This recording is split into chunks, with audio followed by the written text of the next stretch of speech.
At Arizona State University, we're bringing world-class education from our globally acclaimed faculty to you.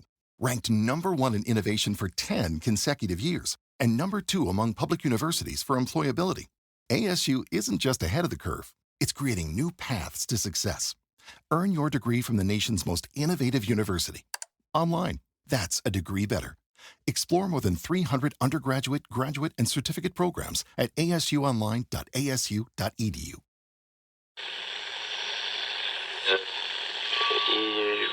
Empire.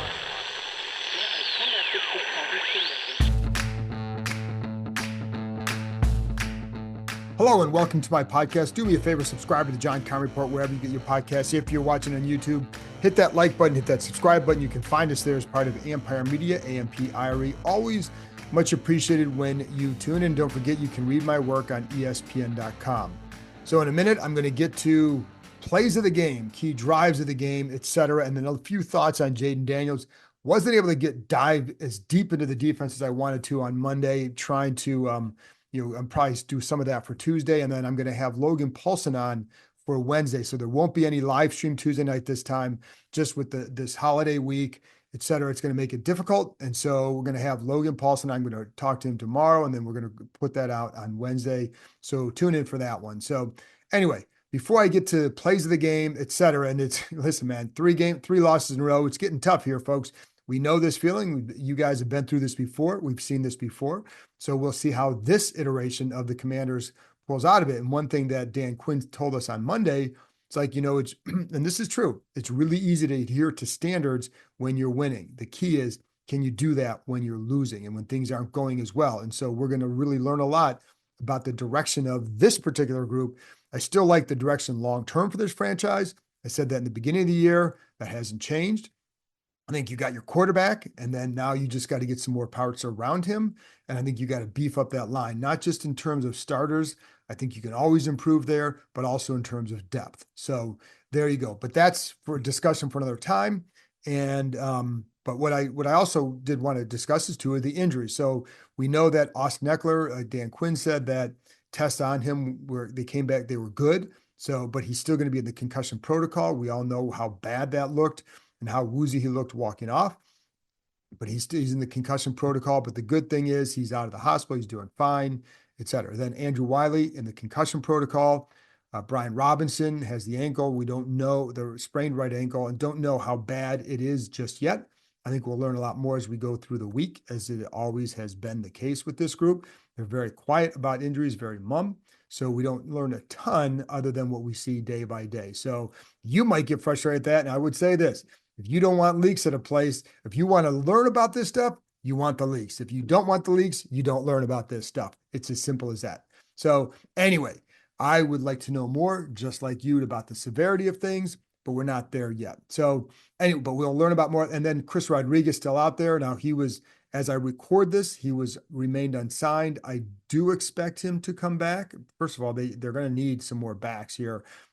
Because I can't imagine that both Eckler and Robinson would be able to play against Tennessee on Sunday. So, but the expectation for me as I record this is that Rodriguez would be back. But as of now, when I'm recording this, he is not yet back. So anyway, there you go. That's the update. And it's a tough place for this team to be because Tennessee's playing better. I can talk about them way more later in the week, probably on Saturday, and then get you ready for that game because this is a big game. They're all big at this point. You need to get back on the winning track, and Tennessee is actually playing better. So anyway, so let's start with play of the game. Listen, man, the obvious one is it's obvious that kick return is the play of the game, and just because of how the situation, right? They Washington scores to go down 3. You got 3 minutes left. You got 2 timeouts, and you kick it to Turpin, and he's obviously a very good returner, very dangerous returner.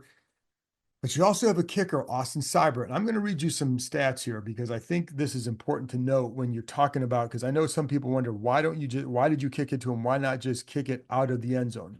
Well, here's why. First of all, it's not as easy as it sounds, especially for Austin Seibert. Since 2019, of kickers with 125 kickoffs or more, Seibert ranks 44th in touchback percentage at 33.2. So that's a pretty bad percentage. So that's, you want to know why you don't just, you can't assume that he's going to get into the end zone. It has never been a strength of his. Um, this style of kickoff gives him a different way to do things, which is, as he said, kick a dirty ball. And he did. And here's the thing, it worked because Turpin muffed it, gets back into the inside the 5, I think it was, and you come out and you had a couple guys with a chance to tackle him at the 12-yard line. If you make the play there, you have Dallas with the first down, 3 minutes left. You again 2 timeouts plus the 2-minute warning. And if you can stop them 3 and out, now you're in position to drive for a potential game tying field goal. Now, I will say, based on how everything unfolded, a field goal would not have been a definite proposition there, too. So I think we know that because they missed a 35-yard extra point. But maybe you do better and you get a touchdown in that situation. Bottom line is, though, you give yourself a really good chance. Now, on the play, couple things you'll see. I'm going to put up some clips here, but you'll see Jeremy Reeves and Jordan McGee are both in position to should be able to make that play. Now, Turpin starts to his right, which makes Reeves go to his left. And then McGee starts to kind of change his angle a little bit, which then when Turpin spins and comes back, gives him that lane to go through. So that, to be honest, that's about all he needed there, because once you got through that first wave, man, it was basically a wrap. Now, here's the other thing.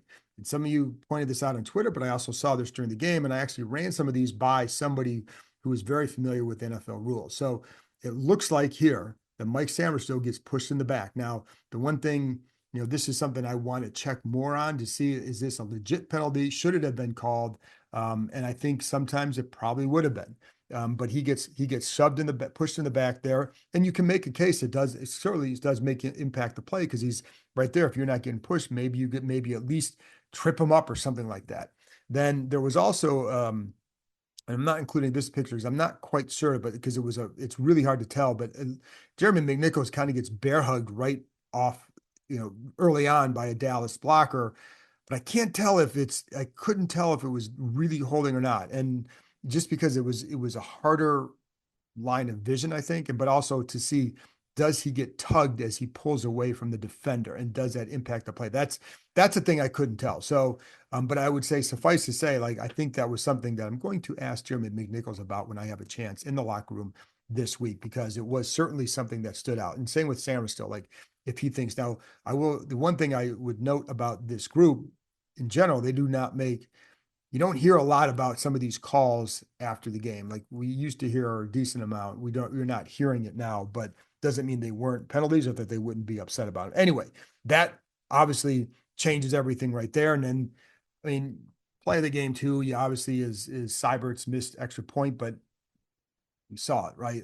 But I wanted to explain more on this one because I think this was a massive, obviously massive situation, because if you pin them, again, at the 12-yard line, who knows what happens?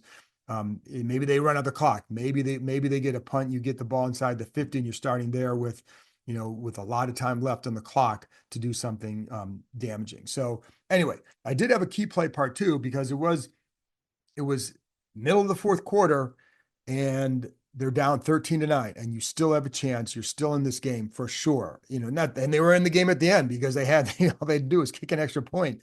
But in this situation, you get the ball to John Bates, and that fumble was a massive killer. It's a first down play. You get a good gain on first down. It would have been out to the Washington 45-yard line, and he just gets stripped of the ball. And there's 8 minutes left in the game. It leads to a short field for Dallas. A couple plays later, it leads to a 22-yard touchdown pass, in which it appeared there was confusion on the play by the secondary. Or at least, let me say this, I'm not sure there was confusion, because it seemed like guys played it the way they thought they're supposed to play it. But on the play, you have Quan Martin's deep middle. Well, before the snap, he rotates over to the right side. You have Benjamin St-Juste covering CeeDee Lamb on the outside on the left. Well, Martin rotates over because he's going to help St-Juste over the top. I will say, if you get when, and I don't know, I know you're getting tired hearing this because you got to get him out there, but Marshawn Lattimore, if he's in the game in that situation, you're not having to rotate somebody over, and you keep Martin in the middle. But now you did, so it looks like there's some man coverage over on the outside. And then you also have Jeremy Chin over the tight end.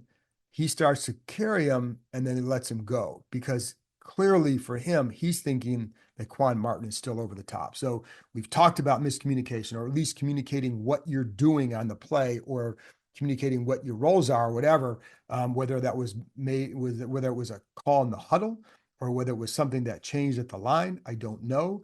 But it was, what I do know is it was a massive screw up at a really unfortunate time, and it all resulted from that fumble by John Bates. Because if you get that first down and 10 at the 45, you're starting to roll, you get a little bit of momentum, maybe you get some things going, and who knows? But that changed everything. So that's why I wanted to mention that, because that was a major play as well. So, all right, now key drive of the game. So I have two of them, and one of them is not a very pretty one because I think well, I'll get to this in a minute. So to me, the key drive, Washington. All right, so this to me is a big one. So Washington to me loses this game early. They lost this game in the first quarter with the field position they had, et cetera. Like we all saw what happened late. You lost this game early. So Commanders take over at the Dallas 47 after a fumble recovery. On the preceding series, to me, 4th down and 2, they kicked a field goal.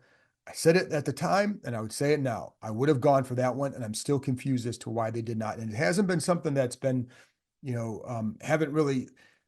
Let me tell you something about like press conferences. People get really angry about some questions that get asked or don't ask. So everybody's got different stories to write. So even today, like we had Dan Quinn in a conference call, there are a lot of things I'd like to ask him. I get one question. My story isn't about a 4th and 2 call, but I would like to know more about, hey, how close were you to going for it? Early in the year you went for it. This time you didn't.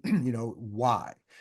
I would have gone for it, and I expected them to go for it. And here's the other thing. Quinn told us today that one of the things he felt like during when they were playing well, and how loose some of the guys were playing, and just playing with energy, playing with that, with their identity, et cetera. Well, to me, that 4th down and 2 falls into that category personally. That do the same, right? If you want your players to play this way, call the game this way too. That's how I would view it. And I don't quite get why they didn't go for it. And they had you have a quarterback who can run the ball against a defense that struggles to stop quarterback runs. So it adds another element. It's just, I didn't get that one. Anyways, so it leads to this other drive, the one I'm talking about, which to me is the key drive of the game. So you take over at the Dallas 47 after a turnover, great situation, and they botched it, 3 and out. It was not a turning point necessarily in the game, but it was a chance to start to put the game in hand right away. You're up 3-0, and you've caused some issues for them. They've missed field goals. It hasn't been going right for them, and you kept them around because you couldn't take advantage of situations like this. So the first down, take a shot to Terry McLaurin. I like that. Like that's what you do. Big play. You got your guy one-on-one. You got him on the outside, and you take a shot. I liked it. Now, the only thing I didn't like on that is that it wasn't complete. Now, at first, I wondered, did McLaurin get nudged to the side and not give Jaden Daniels enough room to make that throw? Well, the answer is no. So he takes an inside release, then cuts back outside, and going up the numbers, and he drifts because the ball drifts him, takes him out there. If the ball, this is the way I kind of look at this is about a yard or two from being a really, really good play, and just maybe the angle of the ball a little bit. If you don't have to have them drift so much and you run out of room to the outside, did the ball have to go that much to the sideline? It's just a missed throw. So misplay, right? And it happens. Those are tough ones to complete. That's why they're a lower percentage, but a worthy shot because Jaden does throw those well. Early in the year, we've seen those completed. We saw it against the Browns. We saw it the Bengals dropping dimes in the bucket, right? And this one, it just didn't go. But I like the play call. Be aggressive in that situation. Okay. Second down, you have second and 10. You get a 3-yard pass to Zach Ertz on the outside. The one thing I have with that, you had the motion of the play. You have the center pulling to his left. The linebacker 13, the dude's fast, Overshawn, widens a little bit to his right, a step or two to the right. Now you got Noah Brown in a hitch. You probably get 7 or 8 yards there, and you're putting yourself in a better spot on 3rd down. But he opted for the route to Eckler, 3 yards. Now it's 3rd and 7 instead of possibly 3rd and 3, maybe even better than that. That was a throw where, like, it certainly looked like before the snap he was going to go to Ertz all the way, but and 13, the Dallas linebacker does recover and is getting over there quick, but I still think you can make that throw. And he's going to be at the 40-yard line for sure. So that was a tough one. And then on third down, it's 3rd and 7.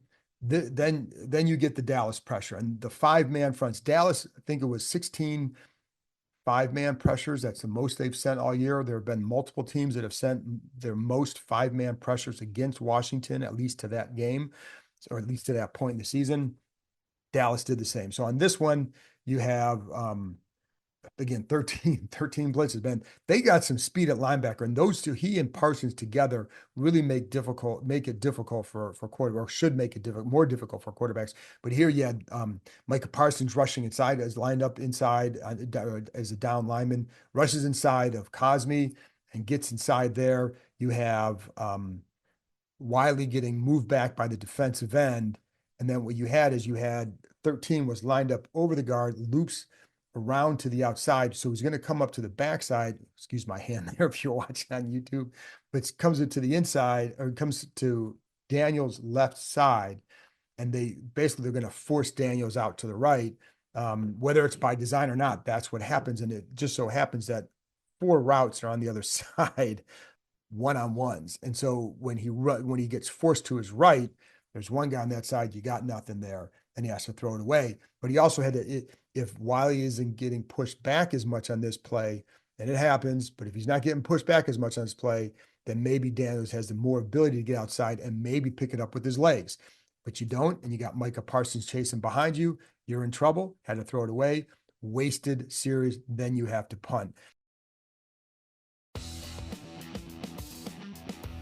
And the problem is too, the next drive they started. This was a should have put the key sequence of the game, because the other drive, the 4th and 2, and then the missed field goal, bad. This one, bad. Next drive, they started on their own 42, and they end up having to punt. So look at those 3 series. They got 3 great situations, and they got 0 points on all those. They lost the game right there, folks. All the stuff that happened later wouldn't have needed to happen, or wouldn't have mattered if you handle your business in this quarter. This is where they lost the game, period, exclamation point, end of sentence. And if you, again, handle that situation better all around, whether it's play calling, execution, all of that, and it's a different outcome.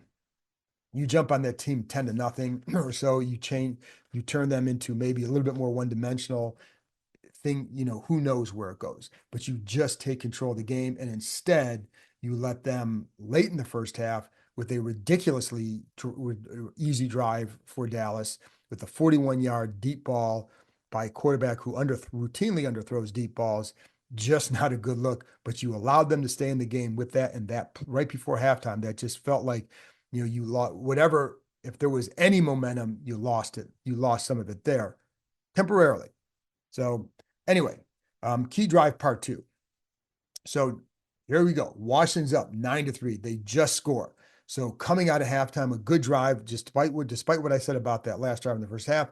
You came back, you did what you should, you go out, you move down the field, a good drive, capped by a missed extra point. But okay, you're up 6, you got things going, and there you go. But Dallas goes down, takes the lead.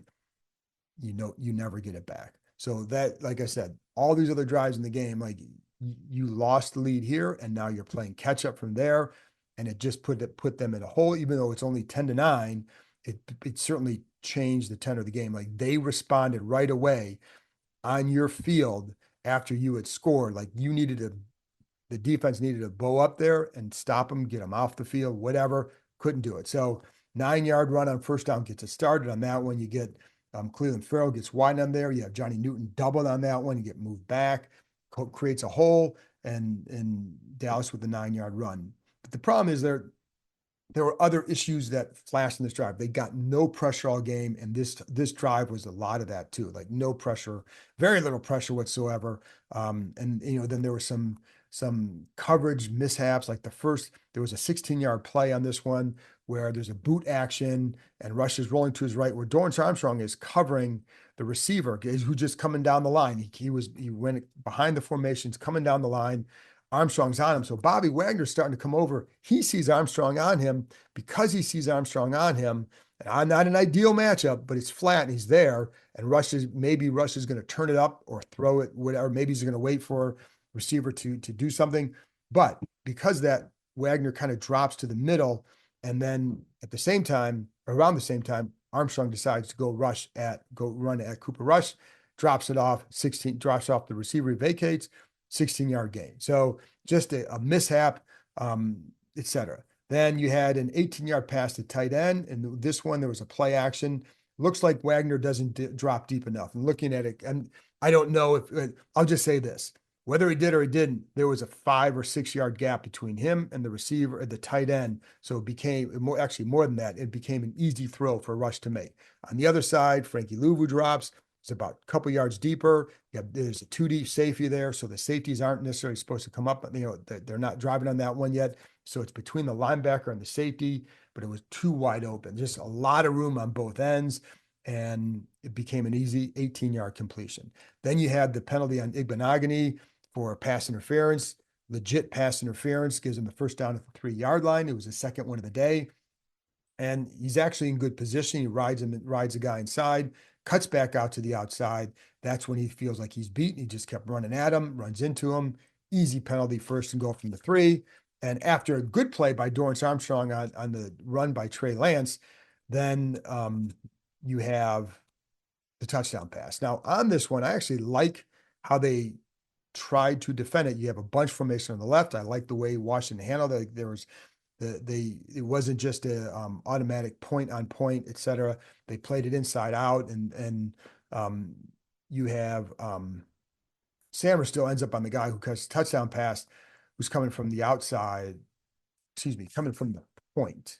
On that play, you have Sammer still was on the outside, so they're basically covering the bunch with he's on the outside of it. Igbenogany's up on the point, and then I think it was St. Juice who's on the other side, but Tolbert releases inside. He's the point. He releases inside, and you have Sammer still come up on him, and just a good job of coordination with the coverage, I guess. They did what they're supposed to do, but Tolbert looks like he's going to run something different and just turns and comes back for the ball, touchdown. And I don't know that it caught San Francisco by surprise necessarily, but it was a good job by him. But the problem I have with this is that there's no rush. It's too clean of a pocket.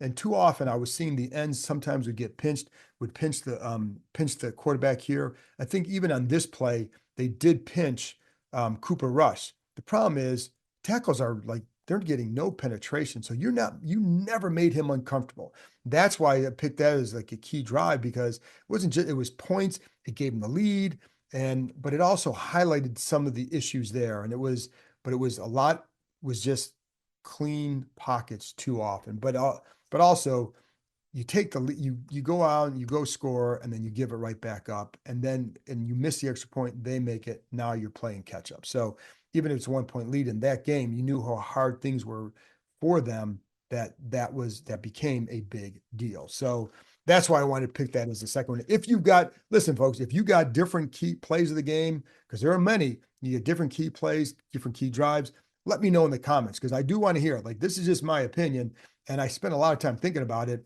And I also know there's other drives I could have mentioned. There are other plays I could have mentioned. I mean, shoot, Terry McLaurin's should have been the play of the game, because for obvious reasons. And then it was left, wasted because of a missed extra point.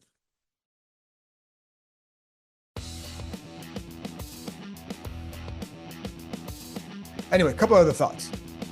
And one thing I say, and Dan Orlovsky talked about this on ESPN, about the need to get McLaurin the ball early. We know that. So one thing I'll say too, early in the year, like, they weren't always getting it to him and things were rolling. Like, they were getting him the ball, but not always as many targets. He wasn't getting a ton of targets because they're spreading it around. That was the beauty of this offense. They were spreading the ball around, and they were being productive without McLaurin needing to get however many targets, but he was still on pace to have his best year. And even in the Giants game, he had two catches for 19 yards. Both were touchdowns, but only 2 for 19. Yet they scored 27 points, and they were taking a knee inside the 5 to end that game. So they moved the ball. They were having success. But when things aren't working, you need to get a guy who can energize you. Like that's great to go that route when it's not working. Excuse me, when excuse me, when it is working, when you're scoring, you're getting points. Okay, but now you're not. You're not in that situation. You need momentum. You need energy. And one thing Dan Quinn talked about again, the identity, the energy, and all that. Well, who gives that to you? I think it's McLaurin. So you need to do a better job of getting him some touches early in the game. The one thing that I've talked to people in the past with them is like just how much more into the game mentally a player is, and even McLaurin is when you're getting touches early and how it affects other aspects of your game because maybe now you start pressing. And I know he's not one who also often goes to coaches and says anything, but he will talk about it with us. And coaches know that he talks about it like that. So they know how he's thinking. And whether or not he goes to him or not, but we also know that it's important to get him involved when things aren't going well. He's the guy when, in case of emergency, break glass. That's your break glass guy. So when it's going well, okay, the targets aren't as big an issue. And we weren't talking about, oh my God, he's lining up on the left all this time. Well, again, I told you the other day, for him, he's like he has more route options on the left than he's had in the past. So it wasn't as detrimental to him. And besides, like there are a handful of times where you look at like, yeah, you could have gone to him here. So it wasn't because, to me, it wasn't always because Dallas took him away. I thought Philly took him out of the game. And that's one where I felt like you had to do some other things designed to get him back in the game, whether it's motioning him to certain spots to let him run routes from there. But this time, Dallas, I don't think was taking him out of the game. I think other factors were not getting enough plays, a third down passing, it's been bad. For whatever reason, we're not putting it all on one person, but it has been bad. That's why they've been bad on third downs, and some of that could be more third and longs.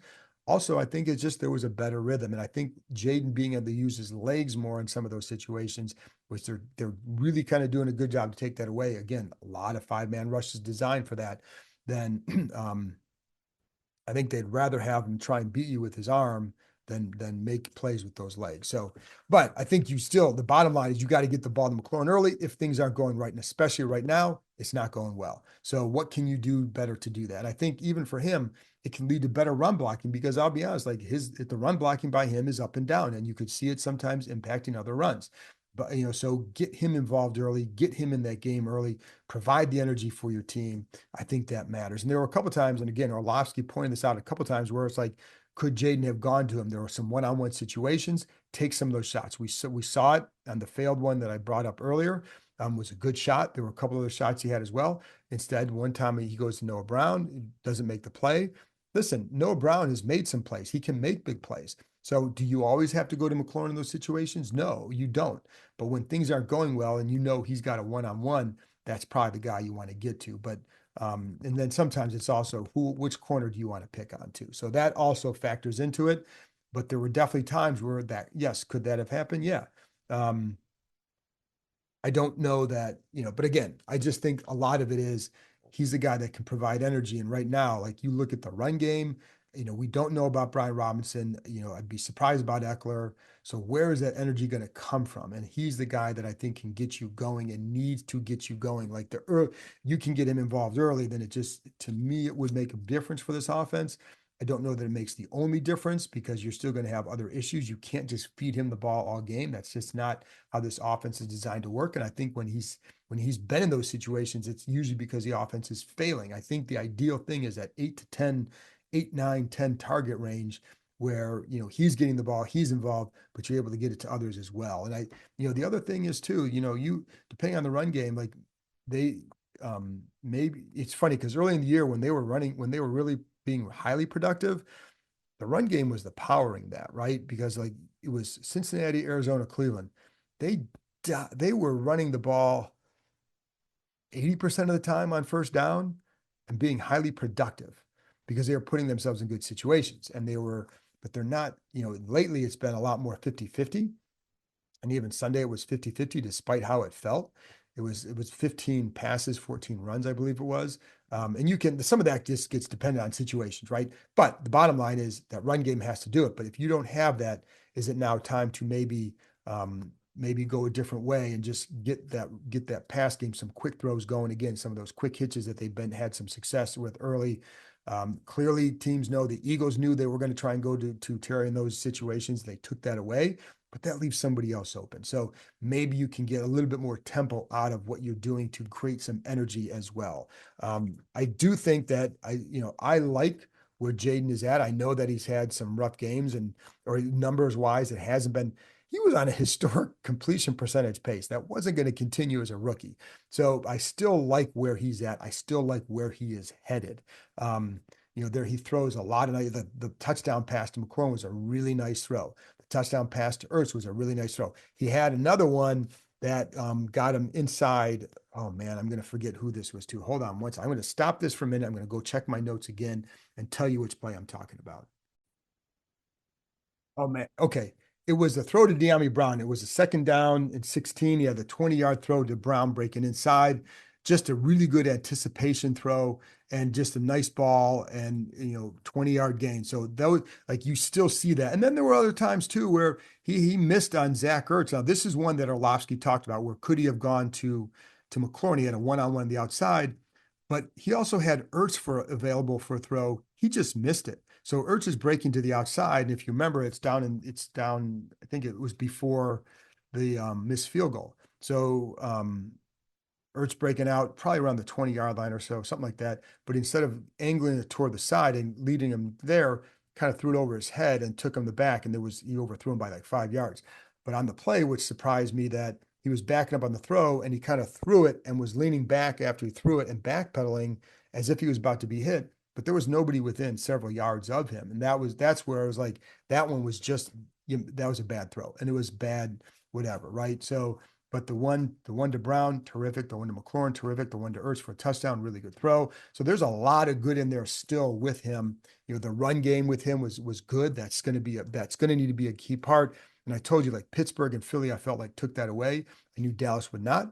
We'll see what Tennessee does with it this weekend because it has to be a part of their offense. Like he is the explosive guy, and they need somebody else. They need something else to spark this offense. You've got McLaurin. I think Noah Brown can be a good, solid third receiver for them moving forward. But in the future, in the offseason, this is an offseason discussion, can you find that one quick guy off the line who can get you some stuff underneath and maybe take something, turn a 5-yard catch into a longer game, whatever it is, just some other option there, some more energy injected into that offense. Because right now, the big play guy is number 5 still. And then obviously McLaurin can get you stuff too, but on a consistent basis. But 5 is going to have to be a big part for both the run and the pass. So can they incorporate that a little bit more and get that to be another part of the offense too? So anyway, but again, I like where he is at, and I think the question I have is with that offensive line and the run game, is it going to offer enough to really get this team over that hump? Because a couple of games ago, still looked like, they're going to be okay because you got Dallas coming in and Tennessee isn't playing well. Suddenly, you wonder where this is going. And so, like, you can't take anything for granted with this team at this point. The NFC is very weird. So just understand that. And they still have a couple games in the NFC. So you don't know where this is going. But the way they started 7-2, you'd like to see this team finish better. And just to build from going forward, right? This isn't not going to, they're obviously still on the playoff hunt. But you can look at a lot of NFC teams and say, oh, they don't deserve this. They're playing like this. Well, a lot of teams are. So somebody's got to make it. But I do think the key for this team is get back to playing good, efficient offensive football.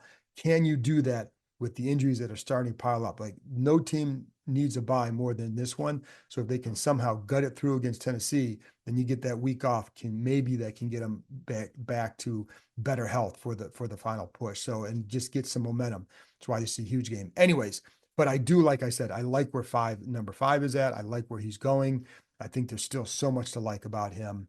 And we'll see where it goes. So anyways, folks, that's it for me on this game review stuff. I hope you liked it. I hope you learned something from it. Again, if you disagree with some of the play, or not even disagree, if you have your own version of key plays, driving the game, let me know. And any other thoughts you had. And I apologize for not getting more on the defense because I did trying to shorten my Mondays a little bit, but also there's just a lot there. And so I'm going to talk more about that on Tuesday, or excuse me, look at more of it on Tuesday and talk about some of that with Logan. So I'll be on with Logan on Wednesday. Again, no live stream on Tuesday night. I will have one next week. And there you go. So appreciate you tuning in. Talk to you next time.